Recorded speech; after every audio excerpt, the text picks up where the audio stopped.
Hello guys, मेरा नाम है अरुण और ये केला खाने के लिए रेडी। तो अभी हम लोग 3 जन हैं और हमारे पास एक बाइक है, तो चलिए इसी पे चलते हैं। ओ मेरे रांझे बता दे मेरी गड़बड़ी, कर ले मुखबरी ना कर जोरा जोरी, ऐसी प्रीत मेरी है निगोरी चुलबुली, करे जो झक जोरी क्यों ना सूरज की किरणें आने दे मेरे मीत, अब चल जाने दे जो भी बीत। तो भैया जी अभी हम लोग फिलहाल यहाँ रुके हुए हैं क्योंकि भैया जो थे हमारे वो टॉयलेट गए हैं, तो मैंने सोचा क्यों ना आपको एक बात बताया जाए। और इससे पहले कि आप मुझे पूछें कि ये चल क्या रहा है, तो मैं बताना चाहता हूँ कि ये जानने के लिए आपको फ्लैशबैक में जाना पड़ेगा। चलिए जाते हैं फ्लैशबैक पे।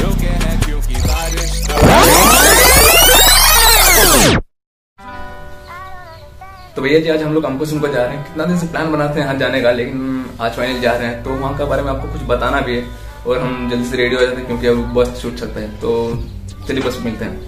कुछ दिन इंतजार करने के बाद मेरा बस आ चुका था और मैं बस पर जैसे ही चढ़ा तो मेरी नजर एक बच्ची पे जाती है जो कि मुझे ही दिखी जा रही थी, पता नहीं क्यों, बट मैं कुछ उस टाइम ऐसे दिख रहा था तो शायद, पर कुछ भी कहो मुझे तो बहुत अच्छा लग रहा था बिकॉज आई लव किड्स। और फिर उसका स्टॉप आते ही वो उतर गई और मैं अपना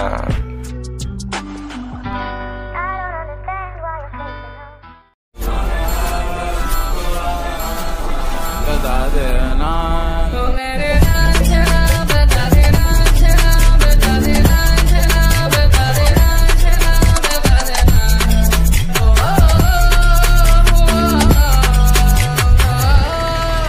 तो फिलहाल मैं क्लास आ चुका हूँ। तो क्लास खत्म होती है हम लोग निकल पड़ेंगे हमको सिमको के लिए। तो ये तो फ्लैशबैक था, तो चलिए फिर चलते हैं वर्तमान में।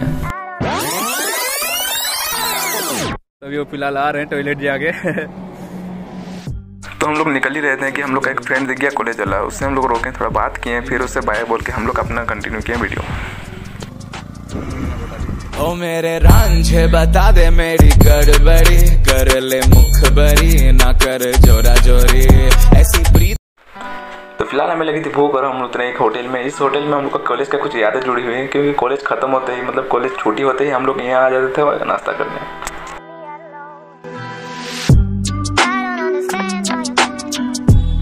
तो पेट पूजा तो हो चुका था हम लोग का और हम लोग डायरेक्ट निकल पड़े हमको सिमको के लिए बिना कहीं अटके।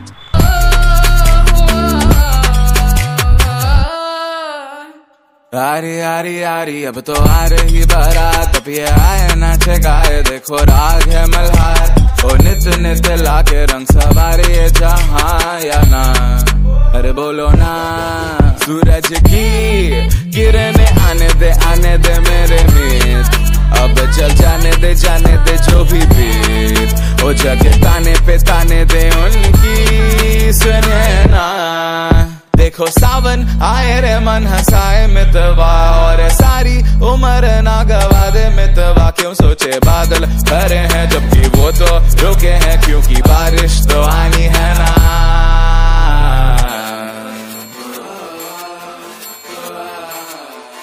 मेरे रांझना बता देना। तो फाइनली भैया जी अभी हम लोग पहुंच चुके हैं।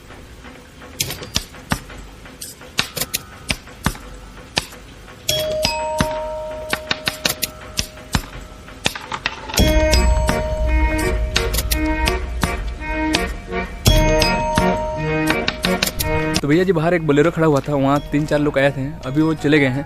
तो अभी हम लोग 3 जन हैं बस, जितना जन आए थे अभी। तो हम सोचे क्यों ना पहले यहाँ सिनेमेटिक शॉट लिया जाए, उसके बाद यहाँ का जो स्टोरी है वो आपको बताएंगे। ओके तो भैया जी अभी यहाँ का स्टोरी बताने वाले हैं हम, तो ध्यान से सुनिएगा। तो ये स्टोरी नहीं हकीकत है। सिंस 1979 जब सुंदरगढ़ जिले को गांगपुर राज्य के नाम से जाना जाता था, तब यहाँ एक रानी हुआ करती थी, रानी जानकी रत्ना, जो कि आदिवासियों से ज़्यादा मात्रा में कर तो ले रही थी और उनसे उनका कुंडकाटी अधिकार भी छीन लेना चाह रही थी। तभी कोई यूरोप से उनका गांव वापस आ जाता है, उससे उसका गांव वाले को ऐसे हालत देखा नहीं जाता और वो खुद का एक दल बनाता है रानी के खिलाफ आवाज़ उठाने के लिए। पर रानी को किसी तरह इस बात का पता चल जाता है। वो जो यूरोप से आया हुआ होता है उसे पता नहीं चलता है कि इन्फॉर्मेशन आखिर लीक कैसे होता है, और एक दिन उसे पता चल जाता है। वो और कोई नहीं, 2 पहरेदार होते हैं जो कि रानी के लिए काम करते थे। ये बात जानने के बाद वो उनका वर्दी उतार देता है और उन्हें उससे छोड़ देता है। अब जब रानी को ये बात पता चलता है तो रानी उसके बारे में इन्फॉर्मेशन मांगते हैं और उसका नाम था निर्मल मुंडा। मंगलवार 25 अप्रैल 1939 जब निर्मल मुंडा के नेतृत्व में आदिवासी किसानों की भीड़ जमा हो गई थी। भीड़ रानी और उच्चकारों के विरोध कर रही थी। तभी रानी एक राजनीतिक एजेंट लेफ्टिनेंट E.W. मार्गर के साथ गांव में पहुंचती है, जिसका एकमात्र इरादा निर्मल मुंडा को गिरफ्तार करना था, चौकीदारों पे हमला करने के रूप में। भीड़ को उनके नेता निर्मल मुंडा को सौंपने और तितर बितर होने की चेतावनी दी गई। हालांकि लाठी कुल्हाड़ी और अन्य हथियार से लैस आदिवासियों ने अपने नेता की गिरफ्तारी पर विरोध किया, पर लेफ्टिनेंट उस घर के अंदर जाते हैं जहाँ निर्मल मुंडा थे, पर वो उनको वहाँ नहीं पाते, क्योंकि आदिवासियों ने निर्मल मुंडा को एक चटाई पे छिपा दिए थे, क्योंकि पहले का घर बहुत छोटा हुआ था। लेफ्टिनेंट जैसे घर का बाहर जाते हैं तो उनका सर बातें पे लगता है, जिससे कारण उन्हें लगता है कि पीछे से कोई अटैक किया, और वो व्हिसिल बजाते हैं, जिससे कारण उनके साथ आए हुए आर्मी फायरिंग शुरू कर देते हैं। फायरिंग में बहुत लोगों की जान जाती है। फायरिंग जैसे शांत होता है, निर्मल मुंडा का पता चलता है और निर्मल मुंडा को गिरफ्तार कर लिया जाता है। जब सरकार को ये सारी बात पता चलता है तो आदिवासियों को उनका कर्म और उनका अधिकार उन्हें वापस दे दिया जाता है। लेकिन कहा यह भी जाता है कि फायरिंग के बाद निर्मल मुंडा बच के निकल गए थे और वो अपने पहचान गुप्त रख के नेतृत्व को आगे बढ़ाए। कमेंट बॉक्स आपके लिए खाली है, येस और नो में आंसर दीजिए, निर्मल मुंडा को जेल हुआ था या नहीं। तो अभी फिलहाल मैं दिखाने वाला हूँ जो शहीद हुए थे उनका नाम, तो वो वहाँ पीछे है, तो आप चलिए चलते हैं। निर्मल मुंडा के तथ्य के अनुसार 39 और सरकारी रिपोर्ट के अनुसार 55 लोगों की यहाँ मृत्यु होने का रिपोर्ट दिया हुआ है। लेकिन कृष्ण महताब के रिपोर्ट के अनुसार यहाँ 300 लोगों की कुल मृत्यु हुई थी और कुछ लोग घायल भी हुए थे। तो भैया जी ये लाइब्रेरी है, यहाँ कुछ आपको मिल सकता है तथ्य जो पढ़ने के लिए, मतलब इसी के बारे में। और भैया जी हम लोग पढ़ रहे हैं, वहाँ पढ़ लिया, तो ये ध्यान से बहुत पढ़ रहे हैं इस पाठागार के बारे में। तो पूछ लेते हैं, चलिए जगह के बारे में बता कुछ। जगह के बारे में बोलने से अंग्रेज लोग यहाँ पे शासन करते थे, उस टाइम का बात है। और यहाँ पे मेन था तो निर्मल मुंडा, वही स्मृति यहाँ पे जैसे कि जालियानाबाग में हुआ था वैसे ही यहाँ का भी कांड हुआ है। शाबाश शाबाश, गुड गुड। ये मोबाइल खेल रहा है, इसका कोई फर्क नहीं पड़ता कोई कहा हो। अब इसको पूछ देंगे तो ये नहीं जानेगा कुछ का पूछना है। अच्छा, चल इसके बारे में, इस जगह में पता कुछ, क्या पता है जगह में कुछ बता। हम इंटरव्यू ले रहे हैं आपका, अब कुछ बोलिए इस जगह के बारे में। चलिए गाना बंद कीजिए जी, गाना बंद कीजिए आप, गाना कॉपीराइट आ जाएगा ऐसे ही। जल्दी बंद कीजिए। चलिए बताइए। जो कि युद्ध हुआ था हम लोग का आदिवासी बिरसा मुंडा पहले तो यहाँ नहीं थे भाई, निर्मल मुंडा थे। और युद्ध आप महाभारत का बात कर रहे हैं।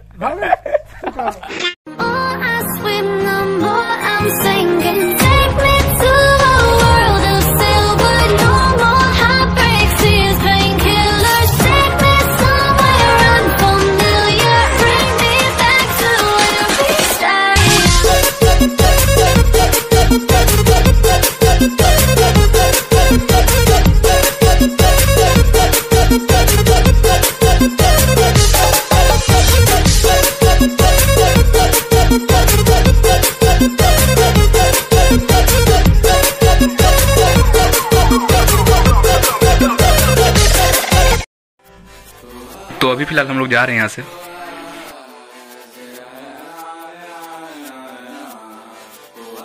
तो भैया जी आज के लिए बस इतना ही, मिलते हैं नेक्स्ट ब्लॉग पे, तब तक के लिए बाय बाय।